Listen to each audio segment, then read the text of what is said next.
Hello, and welcome to Check Out My Rack. I'm Claire Doherty, CEO of the Brem Foundation to Defeat Breast Cancer. Thrilled to have you all here tonight. And tonight's event is crafted especially for younger women and people of pre-screening age. Our fantastic lineup of speakers tonight will tell you, in their own words, why taking charge of your breast health and advocating for yourself and your loved ones can make all the difference. But before we kick off the program, I wanted to tell you a little bit more about the Brem Foundation, the work we do, and why it's so special. The Brem Foundation is a breast cancer nonprofit focused entirely on early detection. Our work has three pillars: education, access, and advocacy. Our education programs teach people about risk factors, about personalized screening, and how to advocate for quality care. Our access programs pay for breast screenings and transportation for the underserved in our communities. And finally, our advocacy work opens access to breast care, both at the state and federal levels, to ensure it is available to all people, regardless of their ability to pay. So we encourage you to share what you learn here tonight with at least one person. Passing on essential information, even one person at a time, can create a domino effect. And together we can push back on breast cancer. Before I hand the program over to our very able moderator, I want to share a Brem video, which will set the stage for tonight's program. Please enjoy Am I Too Young?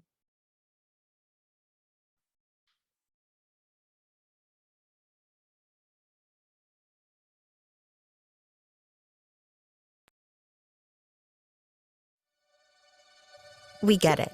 Breast cancer is not something we want to think about. It's unpleasant. Kind of like this and this.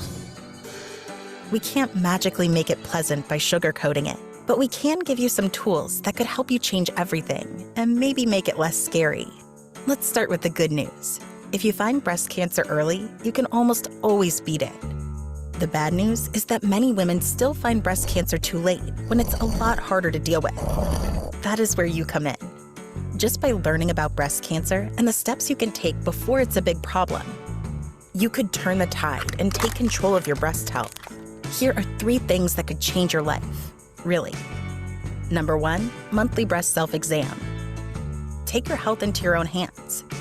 Because nearly 80% of young women diagnosed with breast cancer find their own breast abnormality. That's amazing. Your hands could save your life. Which is why you should start doing self-exams by age 20. Try to do it the same time every month, ideally in the week after your period. Every breast has lumps and bumps. That's normal. If you do a self-exam every month, you'll feel if something new pops up. If you find something new, go to your doctor. If you don't know how to do a self-exam, there are lots of great videos that can show you, or you can ask your doctor's office. Number 2, find out if you need to get screened before 40. Every woman should get screened every year starting at 40, but some risk factors like family history or genetics may mean you should start sooner. For example, if you have a first-degree relative like your mom or sister who had breast cancer young, you should ask your doctor about genetic testing. And you should ask around. See if anyone's had breast cancer in your family. Number 3, be a secret weapon. Take what you've learned and make sure your moms, aunts, and grandmas, who should be screening every year, get the care they need. If you make breast health a priority, they'll listen. Make their appointment. Take them to lunch. Make it happen. Just to recap, learn your family history. Do a self-exam every month. Be a secret weapon for the women you love. And if you think you might not remember everything in this video, go to checkmybreast.org and download a free self-exam tutorial. You're awesome. You've got this.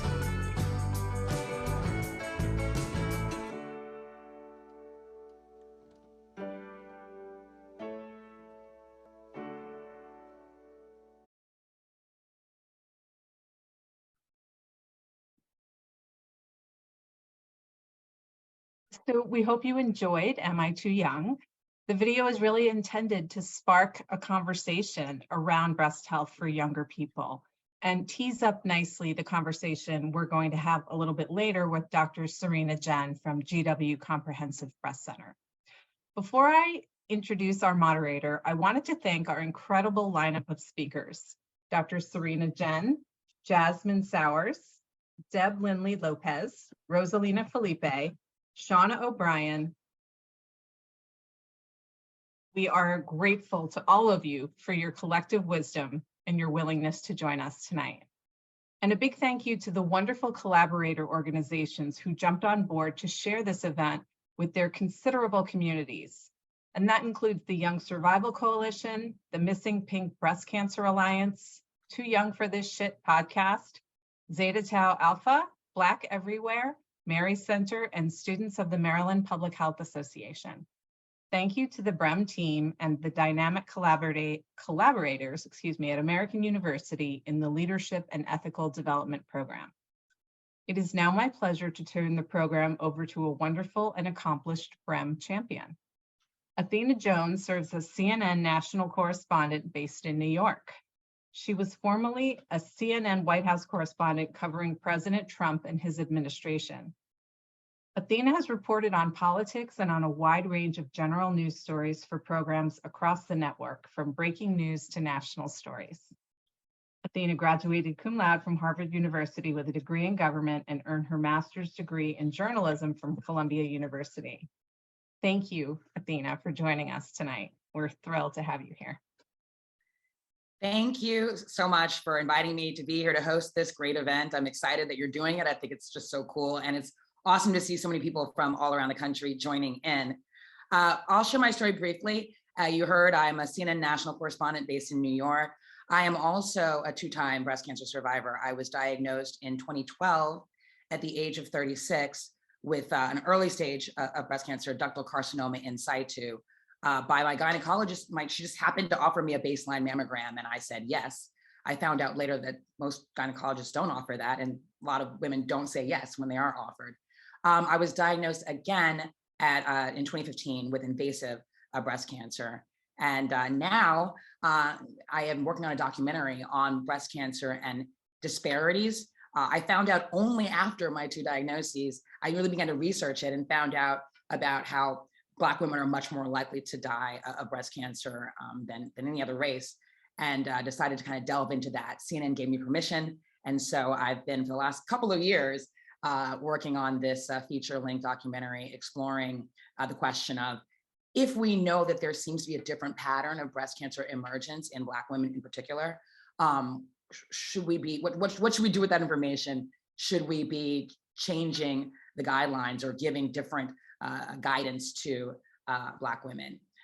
So I'm happy to be here and to be part of this. This is really right up my alley. It's all about early detection, and that will save lives. So I want to give you a brief overview of the program. I will be bringing on soon breast imaging radiologist, Dr. Serena Jen, to discuss breast health for younger women and people of pre-screening age. After that conversation, we have a powerhouse panel of breast cancer advocates and young survivors who'll be joining me to share in a valuable conversation about how to use your voice to take charge of your breast health. I'll be joined by Jasmine Dion Sowers, who's the president and CEO of the Missing Pink Breast Cancer Alliance, Debbie Lindley Lopez, manager of community support at Young Survival Coalition, Rosalina Felipe and Shauna O'Brien, co-creators and co-hosts of the Too Young for This Shit podcast. Excuse me. A few reminders for the audience. This chat, as you can see, is open. I've seen people popping in where they're from. We've got a lot from Texas, that's where I grew up, Florida, DC, North Carolina. So good representation there. Feel free to pop in your thoughts and connect with each other during the conversation. We're also going to be doing a short Q&A at the end with all of the panelists. So if you have questions that pop up, you can put those questions in the Q&A box. And then, of course, if we don't get to all of the questions, we don't get to yours, you can feel free to reach out directly to BREM at info@bremfoundation.org. Again, that's info@bremfoundation.org. And just as an overall reminder, Dr. Jen is a breast imaging radiologist. So she'll be sharing a lot of relevant information about breast health, but she won't necessarily be able to answer personal medical questions related to your health and someone else's. So that's just a sort of a guide there in terms of what Dr. Jen will be able to discuss. And so it is now my pleasure to introduce Dr. Serena Jen. Dr. Jen grew up outside of Atlanta and graduated from the Georgia Institute of Technology, where she obtained an undergraduate degree in biology. She went on to attend the Medical College of Georgia and completed her internship year in general surgery at the University of Tennessee Medical Center in Knoxville. So we should see Serena joining now or momentarily. Ultimately, Dr. Jen completed her diagnostic radiology residency in San Antonio, Texas, where she also obtained an early specialization in interventional radiology. Dr. Jen is currently a BREM breast imaging fellow at George Washington University. So thank you for joining us today, Dr. Jen. Hi, thank you guys so much for having me. I'm super excited to share all this knowledge with you guys, and just so impressed by everyone's stories and so looking forward to learning more about everything. Wonderful. We'll dive right in because we want to cover as much ground as we can with you. Yes, definitely. Dr. Jen, I want to break down some of what we watched in that video just now. If women of average risk should begin screening at 40, is there an age that's too early to start thinking about screening, to start knowing about breast cancer? So no, definitely not. So it is, there's no such thing as being too early to think about your breast health journey. It's definitely a multifactorial answer, but I would say that most of us providers start recommending that women start getting a baseline feel for what your breasts are like around the age of 20. So what that means is kind of establishing what we call a baseline self-exam. So I'm sure anyone who's been to the OB-GYN or primary care physician has had a breast exam or has been kind of talked through one or maybe learned about it through your own research, etc. But basically, the important thing is to know what normal is for you. So normal for me, normal for you, or anyone else on this event is totally different. So just being able to tell what your baseline is, what we call it, like your average, quote unquote, is a great starting point. And I would encourage women to do that probably like once a month, when you're in the shower, kind of just kind of in the back of your mind. The other thing too I want to stress is that with these self-exams, it's very important to be consistent, meaning that if you're going to pick a time of the month to do it, to stick to that month, because your breast can change. I'm sure women who are having regular cycles or even irregular cycles know that your breasts are more sensitive at certain times of the month than others. And it's kind of a good idea to know how your breast fluctuates like that. The other thing is family history. So family history is incredibly important, not just in breast health, but in all factors of health. Breast health for us, we care about mostly first degree relatives, meaning your parents, your siblings, but also all relatives. So anyone with cancer, basically a generalized cancer history is important to know. Like I'm sure we all fill out those surveys when we go to the doctor, like, who has cancer, what medical issues, etc. All of that is incredibly important to know. But the gist of it is that the more relatives you have with breast cancer in this particular instance, the more at risk you are. So first degree relatives, of course, increase your risk the most because they're the closest in relation to you. And that kind of ties into the question of genetic testing as well. So the more relatives you have with breast cancer, the more increased likelihood of you having breast cancer is, which could also be related to a genetic mutation. Everybody knows, of course, about BRCA1 and 2. Those are probably the most commonly known ones. But of course, it's important to note that there are other genetic mutations that can lead to an increased risk of breast cancer as well. So that's, sorry, my answer in a nutshell. Well, you actually led, of course, into the next question, and you covered a little bit of why some people might need genetic testing, but then how do you go about it? It sounds like a big question mark for a lot of people. So genetic testing, this is just a testament to how cool medicine has and how far like our, advancements in medical education and technology have come. But genetic testing is actually so much more readily available this day and age than it was before. So in the past, maybe it was in the $1,000 range, $1,000 plus. Now it's much more affordable, in the couple hundreds even. But it's definitely, when you find your genetic or your family history and you realize, oh, like my grandmother had breast cancer, my mom had breast cancer, and maybe another close relative, et cetera, you can talk to your doctor, of course, and, say like, look at my family tree, like I have this relative, I'm really concerned about my increased risk of breast cancer. And that's a great starting point to talking about genetic testing and realizing that it's actually much more affordable than we initially thought. So in some instances, insurance companies will also cover the cost of it as well. So it's great. It's that we can do these genetic tests so easily these days. It really has come a long way.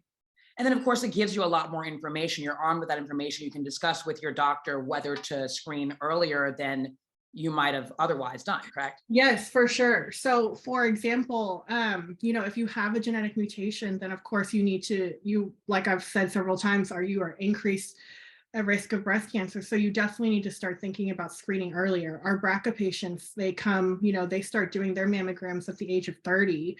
And even before then, they're doing screening MRIs. So it's definitely a very involved journey.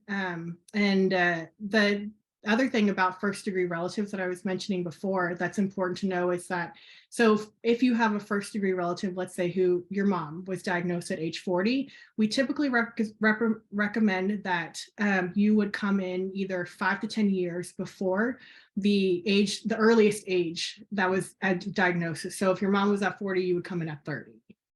Wonderful. That makes sense. Now, what about breast cancer? This is about breast cancer in younger women.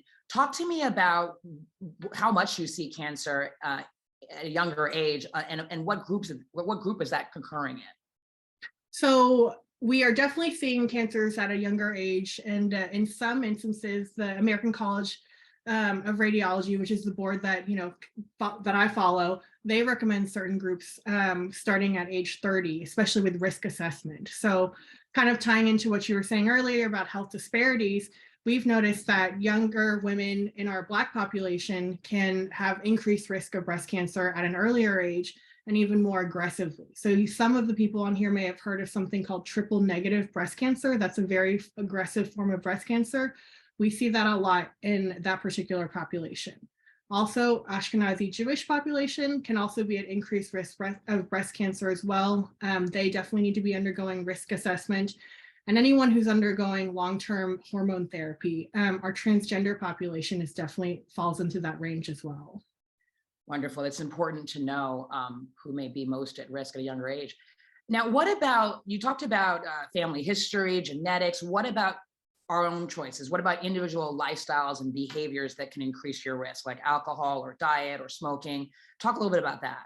So there is definitely some research to show that increased alcohol consumption can lead to an increased risk of cancer, not just breast cancer, but all cancers. But not to say don't drink, at all. Like, of course, if you don't drink, don't start. But if you do drink in moderation, right? Everything is in moderation. And that's not to say that if you never drink a drop of alcohol that you won't develop breast cancer. It doesn't work like that. Leading a healthy lifestyle in terms of diet and exercise, those are always great great pieces of advice that we give to all of our patients, no matter the situation. So that those are great ways to help your body kind of be at a healthier spot to deal with these diagnoses, if you will. So, but just as a caveat too, you could be an Olympic athlete and still get diagnosed with breast cancer. It's unfortunate, but breast cancer there is no prejudice in it. It affects women of all walks of life, no matter how healthy they are. We like to say at the breast center, live happily, live healthily, so that your body is in the tip-top shape to deal with whatever comes your way. Great advice. So now you talked about self-exams, and what happens if you've been routinely examining yourself month after month, following all the guidance, doing it around the same time of the month? What if you suddenly notice something that's not normal? What are the next steps you should take? So first and foremost, I would call your doctor, whether that's your OB-GYN or your PCP, whoever that is, give them a phone call. They will have you come in and they will do an exam. So they will do a physical exam, kind of like, as you probably noticed that maybe you felt something, that they'll further investigate that. They may feel something different, etc., or something additional. And they'll send you in to come and do an exam with us, the radiologist. So that could either mean an ultrasound, and in some cases also a mammogram. So if you're over the age of 30, you'll get a mammogram. If you're under the age of 30, you'll typically start with an ultrasound, and in some cases move on to the mammogram. So once that is done, you'll get an interpretation by your doctors, by the radiologist, and it could be there's a lot of different entities that young women feel in their breasts. The biggest point that I want to make is, do not panic if you feel something in your breast, just because A lot of young women have dense breast tissue as well that can feel different. So sometimes it is dense breast tissue that you are feeling. And there's also a lot of benign masses that can be what we call palpable as well, meaning that you can feel them on physical exam. But the biggest thing is, letting your doctor know, because they're not going to know if you don't tell them. So definitely bring it to their attention, do the workup. And if you still feel like something is wrong, definitely everyone is their best advocate. You know your body the best. You know what your normal is like we've talked about multiple times. If you feel like something is not right, advocate for yourself, get a second opinion. Doctors make mistakes. It happens. We ask for second opinions ourselves. There's no reason why our patients shouldn't either. That's great advice. I mean, to get a second opinion, to speak up. And sometimes you might have to push, but it's important to do so because it's your health. Yes, definitely. Back in September, Katie Couric shared her breast cancer diagnosis with the world, and she opened up an important conversation about something you just mentioned, Dr. Chen, breast density. Why is this important? What are dense breasts, and why is it important for women to know if they have dense breasts, and then what should they do with that information? Yeah, so breast density is basically the ratio of connective tissue to fatty tissue in a woman's breast. So everybody's different. You don't know what your breast density is until you get a mammogram. And most states, they're legally required by the FDA to report a woman's breast density. So you should know when you have a mammogram what your dense is, and there's different categories of it. So the reason why it's important to know whether or not you have dense breasts is because dense breast tissue on a mammogram is white. It's on a mammogram, you see breast tissue and fat, it's different colors, but it is white on a mammogram. The breast cancer can also appear as white on a mammogram too. So when you have something white on top of something white or right next to each other, it's very hard to tell contrast. And the more dense a woman is, the more difficult it is to discern between the two. So it's important to know that, because if you are dense, you can have supplemental screening, whether by an ultrasound or MRI. And a lot of times the radiologist or your primary care physician will mention that and offer it and give you, whichever one is the best fit. But 50% of women over the age of 40 do have dense breast tissue, and having dense breast can increase your risk of breast cancer about 4 to 6 times. So very important numbers to realize. And about 50% of the breast cancers are missed on mammogram in dense breast tissue. All the more reason to have the supplemental screening, and of course to be aware of how dense your breasts are. Thank you so much, Dr. Chen. We will move on to the panel, and I'm excited to introduce our wonderful speakers. This is a panel of young survivors. We have Jasmine Dion Sowers, Debbie Lindley Lopez, Rosalina Felipe, and Shauna O'Brien. And this is, I want to kick off this conversation by giving each of the speakers a chance to introduce yourself briefly, share a little bit about why you're here today. And let's start with you, Jasmine. Good evening, everyone. My name is Jasmine Sowers.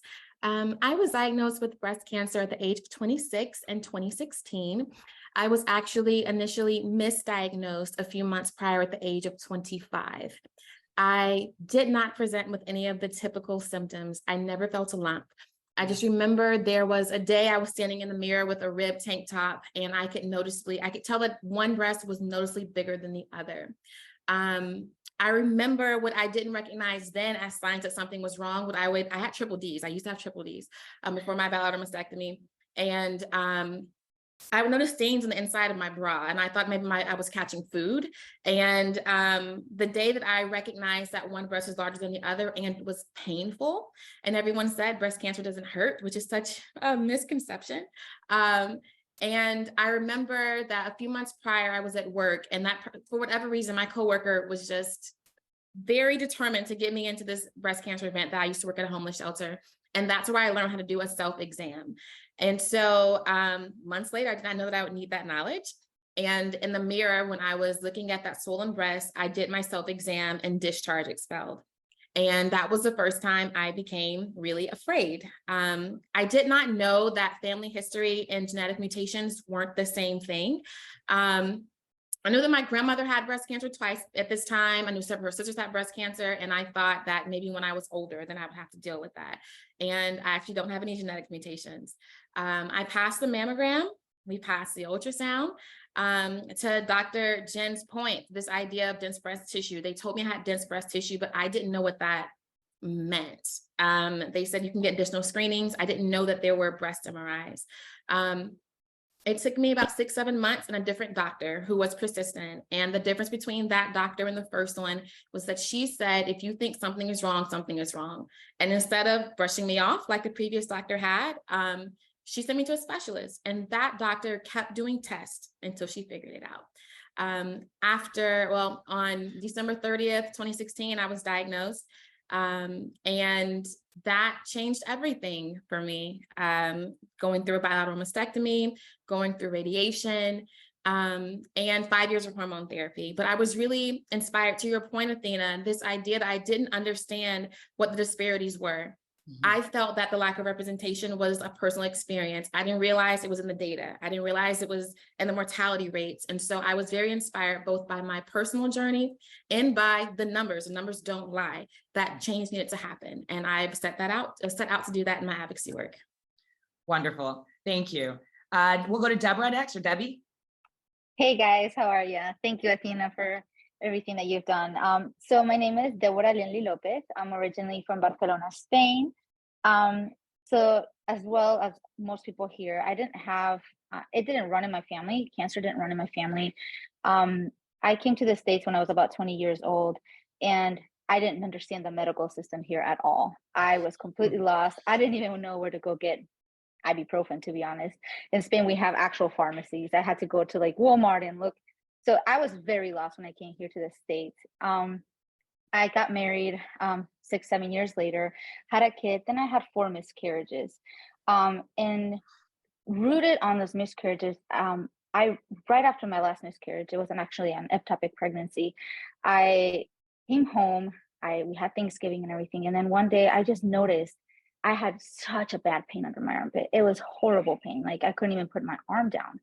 And because of my miscarriages, my deductible was met. So I was like, hey, medicine here in the States is super expensive. So might as well get this done now. Maybe it's just a pulled muscle or something. I'll just go because it's like end of November.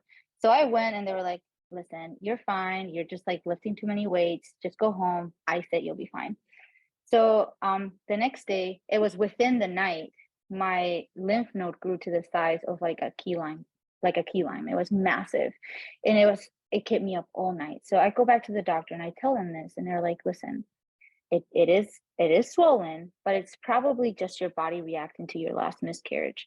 So if what you need is antidepressants, we'll just give those to you. And I was like, no, that's not what I need. I need you to do some tests. This is ridiculous. Like it hurts so much. So then I went to a different doctor the next day because I hadn't slept yet because it's so painful. I go to the next doctor and they say, well, you've been for 3 different doctors. So honestly, I think you're just looking for pain meds. So if that's what you need, I'm not the doctor for you. And I was like, no, that's not what I'm looking for. I just need you to run like an ultrasound, a mammogram. By this point, I had already Googled it, of course, and everything said breast cancer. So I remember we live in a tri-level home. I remember sitting in the little stairs that we have with my then 3-year-old son. I had my arm wrapped around him and I was like, and we were just doing labels or something. And I thought to myself, holy shit. Oh, sorry. Holy cow. I'm going to die. I'm going to die and I'm going to leave my kid without a mom because nobody's willing to listen to me. Like I'm going to doctors after doctors and they keep telling me that I'm overreacting and I'm depressed or I'm just looking for pain meds. And I remember sitting there and thinking, wow, my kid is only going to have his dad now. And that kind of like gave me the energy to go back to a different doctor and say, hey, and by then my normal doctor was back in the office because she was gone for vacation and she's an African American. And she sat me down and said, I read your chart. I know what's been happening to you. I know that they've just been brushing you off. I'm not going to do that to you anymore. I understand that there's medical racism and that a lot of people don't understand what the minorities have to go through. So I'm going to get you hooked up to an ultrasound machine today. And she said, it might have to come out of your own pocket because it's not running in your family or anything like that. But as long as you're okay with it, and I said, yes, finally. So she had somebody do the ultrasound, and within literally 5 minutes, they had already said, this is breast cancer. We need to do the biopsy, but this is breast cancer. Wow. By the time that I have found out by the time I was diagnosed, it was 2 weeks, sorry. I had no tumor or anything. I could not feel anything on my breast. 2 weeks later, the tumor was protruding through. Like I couldn't even wear like ripped shirts, like she was saying, because you could totally see it. But then anyway, so I was diagnosed. Long story short, I was diagnosed with triple positive invasive ductal carcinoma, stage 3C. I did all the chemo. I did a double mastectomy. They had to remove all my lymph nodes as well. And then I had radiation, and then the cancer actually unfortunately came back. So I had to do another year of chemo, and now I'm doing tamoxifen. But to be honest, this has made me realize the need of being able to find your voice. In the Hispanic community, doctors are like gods. You don't question them. You don't get a second opinion because they know, right?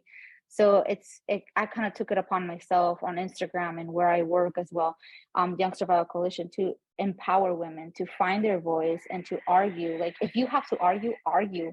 It's okay. Keep going back until somebody listens, because you know your body better than a doctor knows in 15 minutes. Such an important message.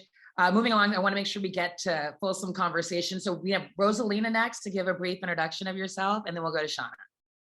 Yeah, hi everyone. My name is Rosalina. I'm a first-gen Latina, and 2 years ago, I was diagnosed with hormone-positive breast cancer at 28. And so, being a first-gen, my parents didn't know any English really and had limited health knowledge. So, really, I mean, I kind of went through this diagnosis alone without their like support in terms of coming with me to the appointments and everything, and understanding what's happening. So, but luckily I have an amazing partner, Brian, whom I leaned on as my support system, and he was my health advocate. So I'm really lucky to have him. And so just early on in my diagnosis, when I was going to like the different appointments, meeting with doctors, the phrase that they kept telling me was that I was so young, and that made me felt really small, really isolated and angry. And at the point, that's when I decided like I don't want any other young women to ever feel that way. And so that's when one day I decided to start a podcast to document my experience. And I wanted to bring in someone else with me to that was young, that was also going through this. And that's how I met Shauna. And so together we created a podcast called Too Young for This Shit, where we just document our experience as young people who's going through chemo, radiation, just life after cancer, and everything in between. Wonderful. And Shauna? Hi, everyone. I'm Shauna O'Brien. I'm really happy to be here. I was diagnosed with hormone-positive breast cancer at the age of 32 back in 2021. I had found my lump in March of 2020, 3 days before New York City shut down for COVID. I was in the shower and just happened to feel this like large lump in my breast that I had not, it like seemingly came up overnight. I had not felt it before. And that same day, I jumped on ZocDoc because my gynecologist was out on Long Island and I couldn't get there that day, and I wanted to be seen that day. So I hopped on ZocDoc and found a gynecologist in New York and went and got an appointment same day. And my lump was dismissed. I was given like all the wrong information. I was told I was too young. I was told it would be more of a pea size.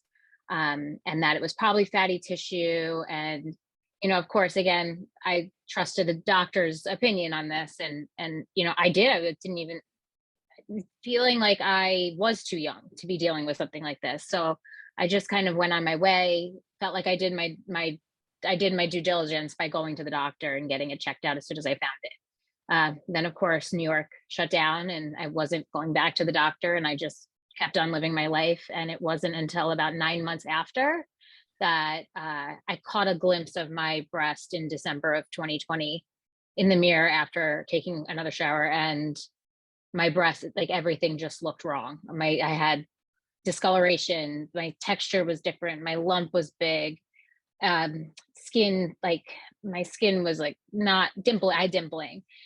just all the signs. And of course, you know, like any normal millennial would hop on like WebMD, and I'm reading all the signs. And I, at that point, was like, I know what this is. Called that same gynecologist and demanded like a mammogram and a sonogram and an appointment, because I just knew it was bad at that point. So by January 2021, I had my first and only mammogram and a sonogram, and they basically told me in that screening that before even like it was looked at by any of the doctors, that basically like that it was cancer, it was the C word.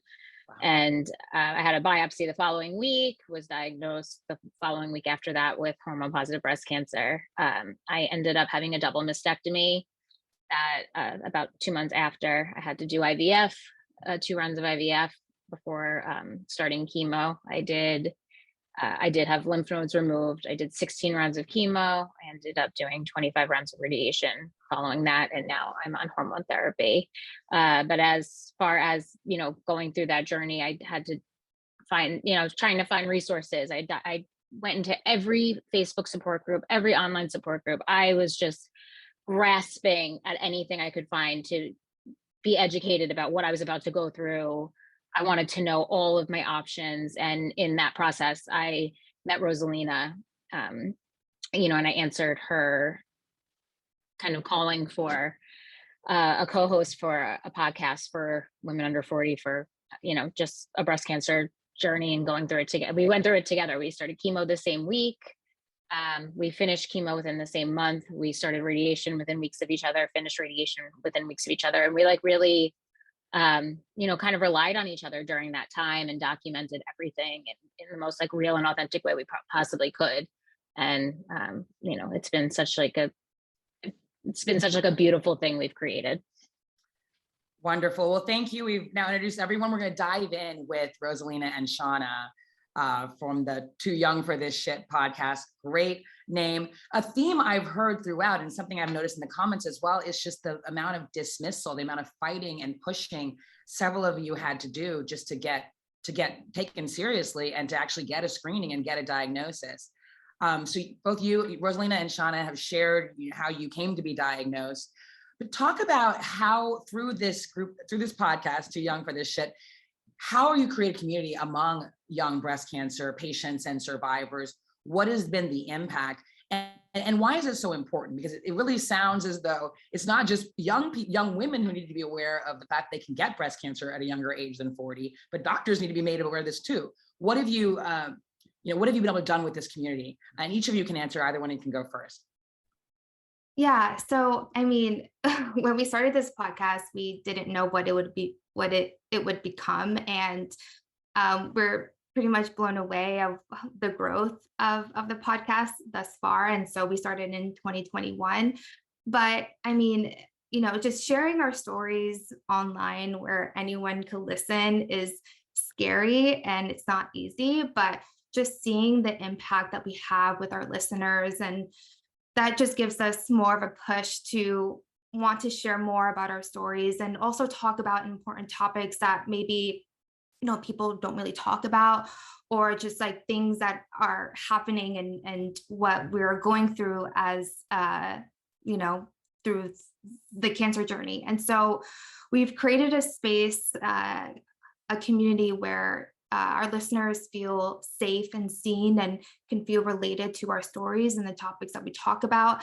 And one of the coolest moments, though, about creating this platform is when a person just finds our podcast and reaches out to us and just say, like, and just like share their excitement with us of just finding our podcast. And at the same time, we're also excited because this also means that we gave them, like, we're a part of like a resource for them while going through this really horrible journey. And that's what makes it really beautiful, is that, you know, we created a platform where just young women can come to us and just be like, you know what, I have people that understand me, that know exactly what I'm going through and are talking about things that like normally people don't talk about. And so that's where, like, I don't know, I feel like Shauna and I both just really I love that we're able to provide that and just becoming advocates in the community and so forth.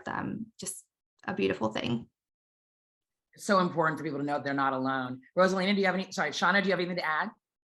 Absolutely. I also think too, like on our platform, especially for our episodes, like we really didn't try to spin it in like any sort of like toxic positivity, anything like that. You know, it was just like really authentic and really raw. And like there were moments where we were all crying and cursing and just angry. And some days were better than others. And we've gotten so many people that reached out and was like, thank you for, you know, it's so hard when everyone's around you, right, is trying to be so positive and, you know, you're fighting this, you're going to fight this, everything's going to be great. And sometimes you just need somebody to be like, this really sucks. And to be, you know, to kind of connect with other people that are in the same boat as you, like this sucks. Like there's nothing better than that feeling of like somebody finally gets me. It's hard when nobody, like I didn't have any friends that were going through this. I had to find that community. And then kind of, you know, with Rosalina, we had to create our own community and try, you know, we wanted to do that for other people. I think it's wonderful that you did do that. I mean, it's important to be able to speak in an unvarnished way. And I'm sure you're helping also everyone who's joining that podcast learn what to expect if they're going through breast cancer themselves, at least on some level. Now, we've talked about your stories of how you got diagnosed. And we've also talked about in this event how important it is for you to know your own normal. And I was really struck by your story, Shauna, about how obvious it was that there was a problem ultimately. So what do you think, or what advice do you have though for women who really do need to self-advocate? It might not be something that comes naturally to folks. And if they get dismissed by a doctor, they might think, okay, well, they're the doctor. But we've heard from your stories that it's not as simple as that. So what's your advice for women to kind of push themselves to self-advocate when they know that what's going on in their bodies isn't their normal? Each of you can answer. Right. I guess you can start with Shauna this time. Mm-hmm. Yeah. So, I mean, like I said, mine came up and I knew that like my lump came up kind of overnight. And for me, I knew that was not normal. I didn't have any pain or anything. And I felt great. That was like another thing that I was like, I feel great in my body. It's probably like the best I've felt in a really long time. And like this can't be cancer, right? Like, so I think that was, you know, that was like another shocking thing for me of being like, oh, I feel fine. This can't really be anything serious. And going to this doctor and her telling me it's, you know, it should be pea size. It's too big. You have dense breast. I never even heard the term dense breast before that appointment.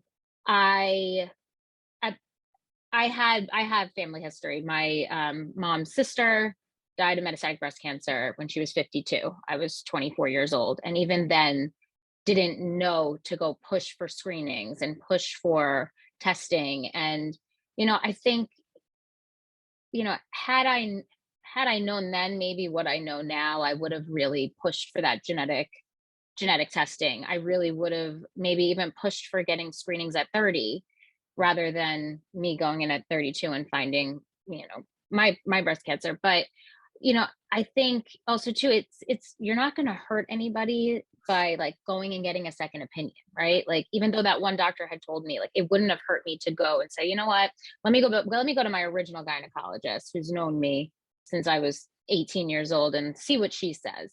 You know, I know like the timing of my situation was pretty horrible with the pandemic, but you know, that's like, I think one of the biggest things I wish I did was just went and got a second opinion.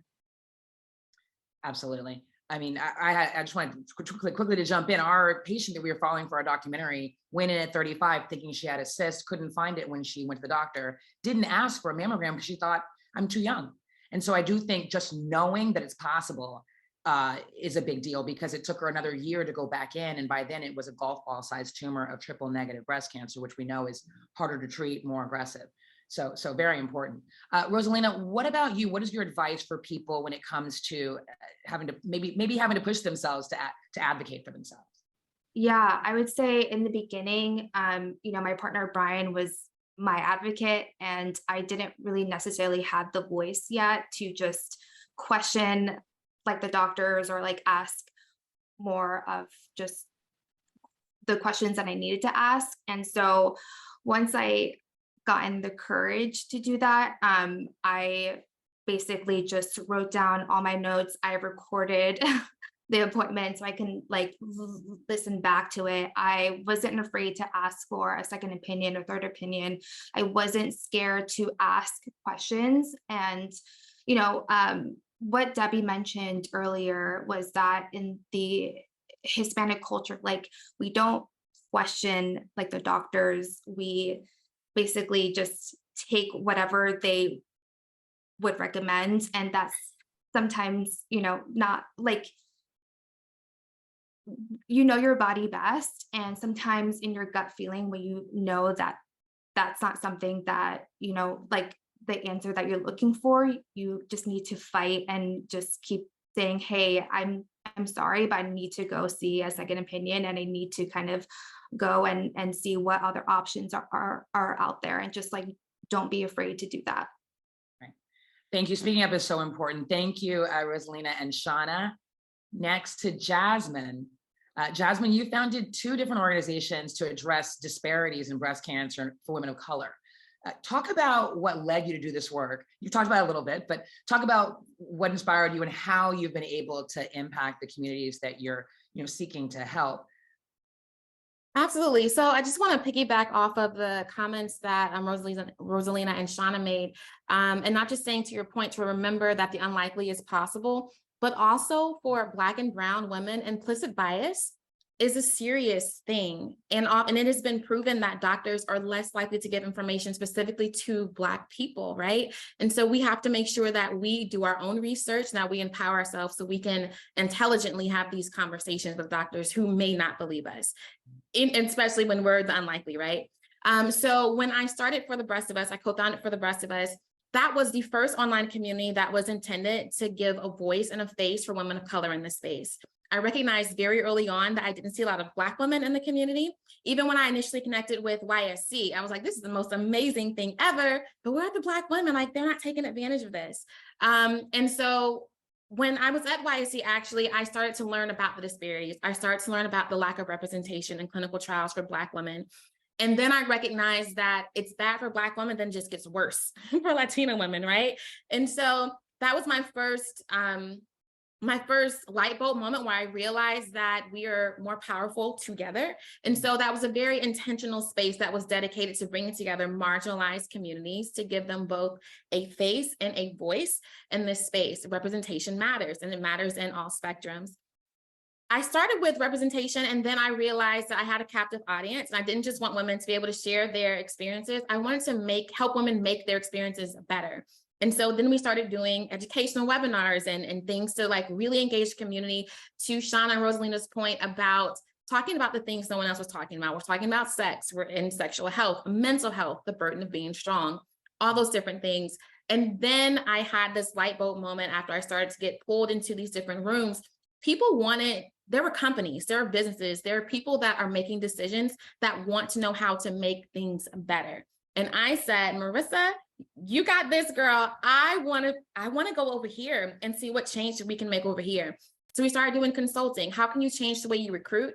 How can you change the way you educate? How can you change your marketing? How can we break barriers? That is the body of all the work that I've done. And I'm so thankful to be able to continue to do that 6 years after my diagnosis. And it's a community clearly that this was needed. What you brought to the community was needed. Talk about patient advocacy and connecting change agents in this fight. It's what you just touched on, I believe. You talk about, the priorities, the strategies, and why you chose them as an area of focus, the things you want to change. Absolutely. So I am very passionate about education for patients. And it starts in one, I think that's just my personality. I love to learn. But 2, when you learn about the disparities, you also start to learn about the myths and misconceptions that are perpetuated in minority communities, that sometimes it is us that are stopping us from accessing treatment and accessing clinical trials, right? And so for me, in this new body of work, it is so important that we rethink the way that we do patient advocacy, that we are making sure that it's accessible to BIPOC patients, that we are making sure our trainings are also equipping allies and accomplices, because minority patients can't do this work on our own, and that we are designing trainings with the myths and misconceptions and barriers in mind. And so in this new work, we're not creating another training. Instead, we're going to do the work, create the guides, and so that anyone that's doing a training, they can say, these are the starting points. When I develop my training, this is how I can make my training better for BIPOC patients. And when you say training, you're talking about training medical staff, right? No, this is actually patient advocates. So like myself, I went through Young Survival Coalition and I did a training about like, this is basic breast cancer training, and this is how you can use your story, because that's it, right? So many of us are inspired by the challenges we faced in our own experience, and we say we're going to do something about it. And so there are so many great organizations that offer these trainings to women that have already gone through breast cancer, but it's missing some things, and we can improve on that. And we can make sure that BIPOC patients who our communities are facing the greatest disparities also have access to the best trainings and educations that they can change their communities. Wonderful. It's important. You hear a lot about the importance of sort of cultural literacy and making sure that you're speaking, you have the right people speaking to the community that you're trying to reach. So really important work. Thank you so much, Jasmine. I believe this is, sorry, I'm looking at this. One more question for you, Jasmine, and that is, we hear frequently, I mean, we've heard from everyone tonight that, you know, young women can get dismissed when they find a lump or an abnormality, or they think something's wrong. They hear exactly what several of us have heard. You are too young. And so they end up being treated, as in your case, Jasmine, for something else before, or being diagnosed with something else before they even get a screening for cancer. And we know that women under 40 do get breast cancer, and the numbers seem to be on the rise. I guess just one more brief comment from you, Jasmine, on the importance of spreading the awareness that this is possible under 40, because I'm certain that it's not really widely known by a lot of people. You know, I don't know that it's really widely known. And I think to your point earlier that it's not just women not knowing it, it's also the doctors are kind of ignoring it. Like the comment I put in the chat, I was told that doctors look for horses and not zebras, but zebras exist. They're looking for the obvious answer. And the reality is that young women being diagnosed, that doesn't sound like the obvious answer. But like my panelists have said earlier, like, you know your body best. And that means you have to work with the end goal in mind. Like you said, I was not only misdiagnosed, but dismissed. I was turned away several times in my journey until I got someone who was willing to listen to me. And I think that really speaks to the importance of not settling for good enough, not settling for we don't know, or not settling for results that don't sit well with your spirit. When you know something's wrong, it's wrong. And don't let someone tell you, don't let someone dismiss it, because it's going to be your health that's going to suffer. Thank you, Jasmine. Deborah, not least, or Debbie, you've also spoken about this theme we're hearing a lot about, your diagnosis journey and how many doctors you had to see to get your diagnosis. Again, the theme of self-advocacy is so important.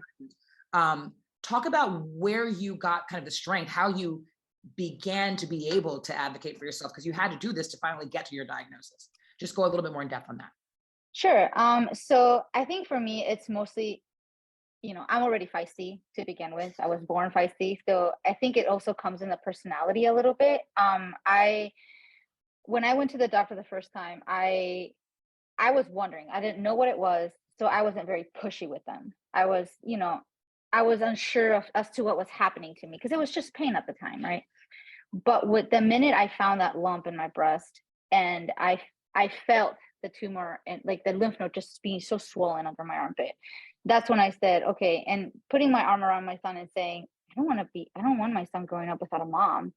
That's the moment I felt the empowerment to just be like, I don't care about their feelings. I don't care about what the doctor's feelings are. I don't care what the medical, the nurses, I don't care. I will get what I need. And I will go, and it's exhausting. I'm not going to sit here and tell you that it's not exhausting. It's incredibly exhausting to have to go to one doctor after another, get that second, third, fourth opinion.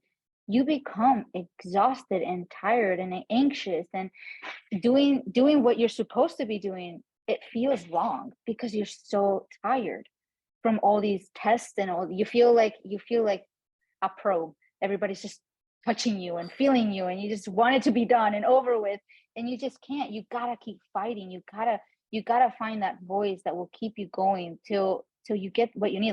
Like Jasmine was saying, what they were saying is, you know yourself better than they know you, right? And you know when something is wrong. And like Sean was saying, maybe you don't know necessarily when something is wrong, but when you feel something, don't just forget about it and put it outside because it's scary to think about. A lot of people do that. They just kind of put it out of their mind because they're like, they said it's nothing, and it's not as scary if it's nothing. If it's something, I'm terrified because like I get cancer, like that happens to young adults. No, but it does happen. So don't just put it out of your mind. Find that inner voice and that inner strength to just keep you moving, you know?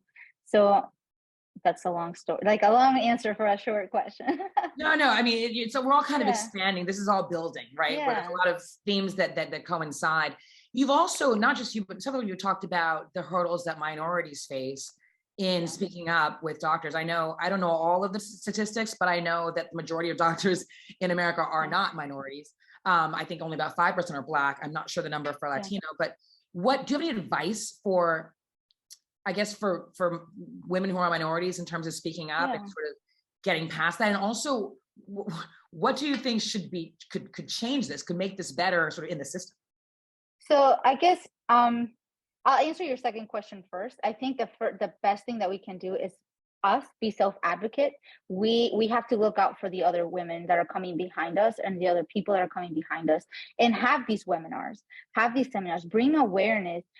I was just with with Young Survival Coalition. We were just in DC and at a conference, and we were talking about bringing diversity back into the healthcare system and teaching them like the statistics of like in Chicago versus like a more rural area, the differences, that the mortality rates, because there's so much more minorities that are in Chicago, and just bringing awareness, like just speak up. And that's how you can change the system, by speaking up and not being shy and scared to do this. So the first question you asked was what advice can I give to somebody of the minorities, right? Who's not fiery or feisty. That is not Naturally. fiery or feisty. That's right. I understand that. Yeah. I think just honestly understanding that you're important, understanding that you're not, just because you're in a minority doesn't mean you're not important, that you are worth fighting for, and that you need to be your own lawyer, your own advocate when it comes to the healthcare system, and really anything, to be honest. But a lot of us that are in a minority, we hear that word, right? We're the minority, and then we feel small, we feel inconsequential, we feel like, sometimes we even feel like we're dispensable. And understanding your worth, understanding that what you have to bring to the table is so important, that you need to fight to stay here. You need to fight to live. You need to fight to be heard. And like I said, it's exhausting because we always have to be fighting. Other people don't necessarily have to fight for everything. It comes easier for other people. But understand that you are valuable. You are worthy to be fought, and you are worthy to be heard. And once you get to that point mentally, your actions will follow. I also like what you said about not worrying about people's feelings. It's about your own health and your life, and also realizing that doctors are also humans. So apart from the dismissal, they can just be wrong. And it's important to know that they can be wrong, and to make sure you're protecting yourself. When it comes to the Young Survival Coalition, this is, a broad platform you have, and you have platform on social media. You mentioned some of your goals. What else are the kind of topics you're trying to shine light on for people who are part of the Young Survival Coalition? Yeah, so we do a lot of advocacy work. We go lobbying a lot to DC as well, but we also do a lot with, obviously, the mental health. We have a lot of support groups. We don't call them support groups because that can also be a little bit triggering for the younger community. So we have virtual hangouts. We call them virtual hangouts. We have them in the evening. We're actually having one right now. And the reason we do that is because a lot of the people in our community either work, have kids, and we make sure that we supply their needs where they are right now. So we also have a lot of educational material. We have a lot of educational webinars. We talked a lot about the disparate community of the LGBTQ+ community. We have a lot of we really cater to those minorities. And I know that Jasmine was saying that she used to be a part of YSC before, and I am so thrilled to say that we have really gotten a more robust program for the African American community as well as the queer community. And it's just we are there to help people find their voice, to help them feel the empowerment that it takes, that it's needed to keep moving for another day. Nobody fights alone. And we're here. Like I was saying earlier, I didn't have anybody. I didn't Google like Sean did. Like, that's amazing. I didn't think about Googling for organizations when I had breast cancer. I was just worried about surviving. And then when I found Young Survival Coalition, I instantly attached myself because they are they're very proactive in helping others, just being able to fight and realize that they're not alone. They're not victims, they're victors. I love that idea. I love the sound of that. Wonderful. Thank you. Thank you so much, Debbie. And so I want to finish up by asking everyone the same question, having you all weigh in before we go to the Q&A, and telling us what you want younger women to remember most, what you want them to take away from tonight's event. So why don't we start kind of where we started before? So start with Rosalina. Yeah, I will say don't be afraid to ask questions. Don't be afraid to ask for a second and third opinion. Write down your notes, write down like whatever you're feeling in your body so that you can interpret it well to your doctor when you go in and visit them. But yeah, that's what I would say. Perfect. Wonderful. And Shauna? I think I would say to share your family history with all of your doctors as well. I think that's so important. Doing your breast exams is so important. Knowledge is power. So, doing webinars like this will, maybe get you to, get the testing you need. Wonderful. And Jasmine? Biggest takeaways? I normally tell people I felt like led to say tonight that like it is well.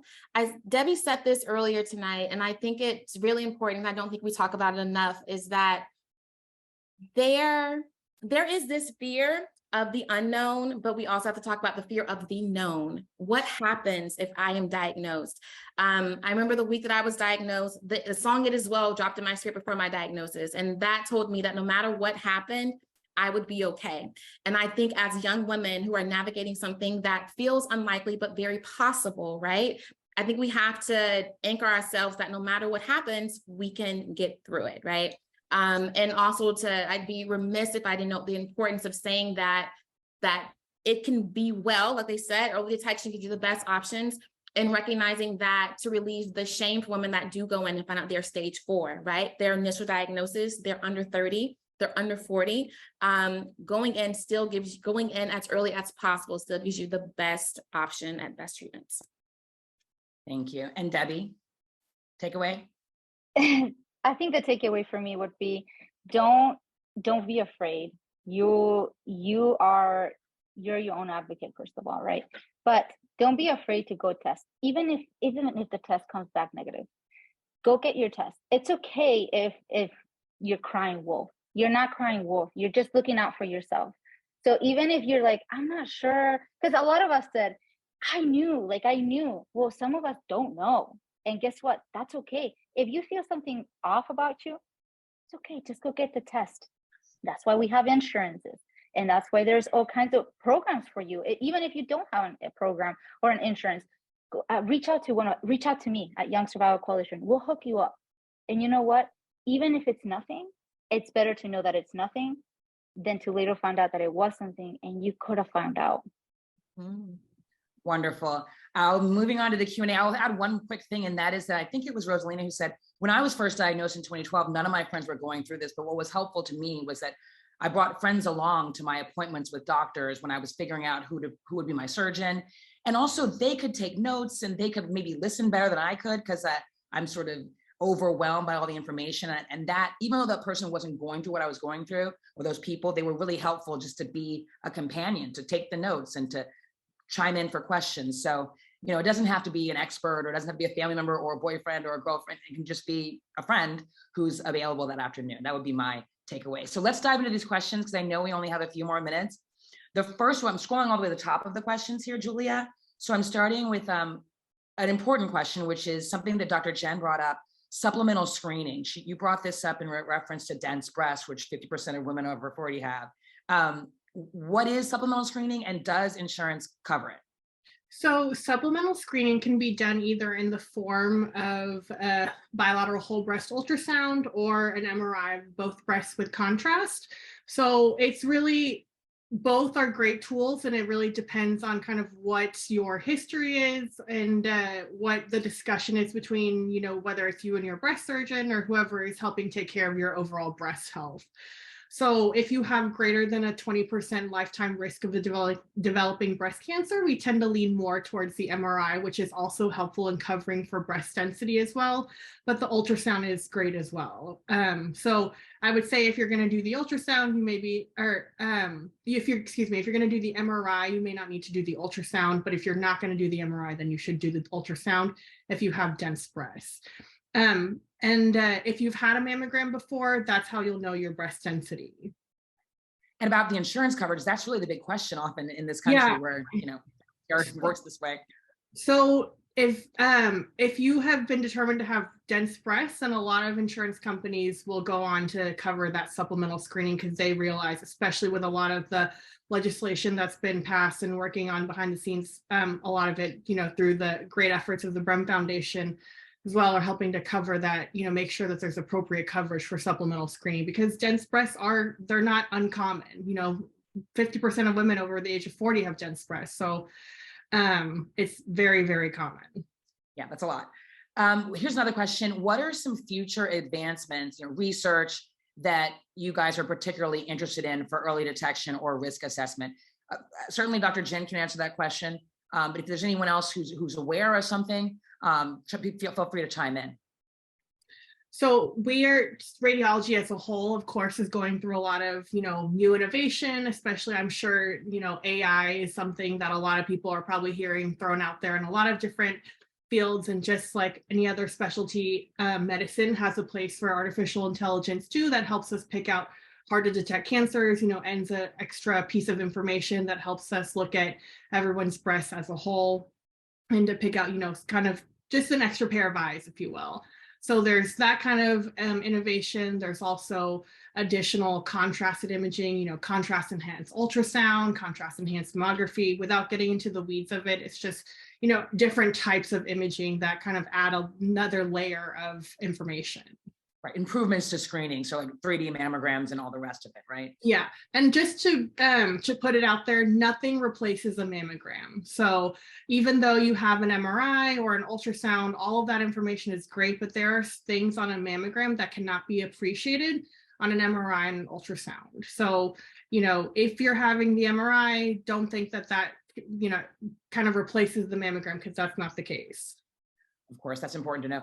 And one more question about density. Is this at all related to, weight gain or how much someone exercises? Can you do anything to affect your own breast density? And is it something that people should be trying to do or worrying about? It's breast density is kind of a multifactorial thing. Like you can't, your mom may have dense breasts, but you may have fatty breasts. It's really, it's kind of hit or miss, if you will. A lot of it is lifestyle driven too. We'll see, a woman, like over the course of several years, maybe she's had a lot of like weight loss, her breast will get more and more dense as she loses that weight, because remember, breast density is the ratio between connective tissue and fatty tissue. So, as kind of as your BMI fluctuates, so will your breast density. And of course, it tends to be the typical route you see is the older a female gets, she may become less dense, aka more fatty. And that's just, life and, as getting older and everything, and that just happens. But you also may see an 80-year-old female who has like very, very dense breasts. So it's kind of, there's not really like a secret formula to it, but your breasts are a part of you and what, part of your body. And there's not really anything you should do or not do to change it, if you will. That's just the way that we were made. Just know that they're dense and then act on that. Yeah. Do we have time for one more question? I wanted to squeeze in one from a patient navigator. Can Julia, someone let me know if I can go ahead? Okay, no one said no. So we have a patient navigator who asked a question in the Q&A. I can sum it up as, what do you do if someone, we hear a lot, know your risk, right? And of course, know your normal, know your family history. It's one thing to do self-exam. Certainly everyone should be able to do that, but not everyone is going to know their family history. Not every family talks about these things in an open way. And, if they're under 40, do you have any advice for them? Let's say they're worried but they're not sure if their insurance will pay for it. They're not sure what their risk is. They're kind of like, oh gosh, I hear that I might be susceptible to breast cancer under 40. I didn't realize that. What should I do if I can't answer some of these questions? So I think probably the first thing would be to have a very frank conversation with your provider, whoever it is taking care of you, to have this discussion, express these concerns, like a lot of our panelists have mentioned, talk about, the family history you do know. And, consider maybe genetic testing is the way to go if you have a strong family history of breast cancer, or of any sort of cancer, not necessarily breast, but I mentioned briefly BRCA 1 and 2, but those are just two of the many genetic mutations that are out there that have an increased risk of breast cancer. But there are other ones out there too that maybe are not as well known, because I feel like sometimes, I've had patients who've shown me paperwork before and said, so-and-so, this relative had this cancer, and I decided to get genetic testing, and these results came back positive, and there's actually an increased risk of breast cancer with this mutation. And to be honest, I'd never heard of that mutation before. So that was great information for me to know too. So, the more advancements we have with genetic testing, the more information we're able to get. And like I said before, it's so much more affordable now. And, hopefully insurance will continue to cover more and more of these things. Wonderful. Well, thank you. That's all the time we have for the Q&A. But again, you can reach out directly to BREM to get more information. And please also take a few minutes to fill out this survey. I believe we're going to pop it up on the screen as a QR code, or yes, fill that out. You can do it now. You can do it after the event. I want to thank all the speakers. I, for one, could have talked about this for 2 more hours. I hope people who tuned in for this relatively brief event learned a lot. And of course, you can always learn more through any of these organizations, including BREM. And so we'll bring back in Claire Doherty to close this out. So I just want to say what a huge, just a huge thank you to Athena and all our panelists. What a fantastic dialogue and conversation. And the BREM Foundation is really grateful to everyone for coming together and hearing your personal stories and struggles so that other women can also learn and self-advocate. I also want to put in a plug for please do this survey. We really value and appreciate your feedback and can improve and tweak our educational offerings based on your feedback on the survey. So thank you again. Don't forget to be a secret weapon for yourself and your loved ones. And we really appreciate all of you here tonight. So thank you and good night.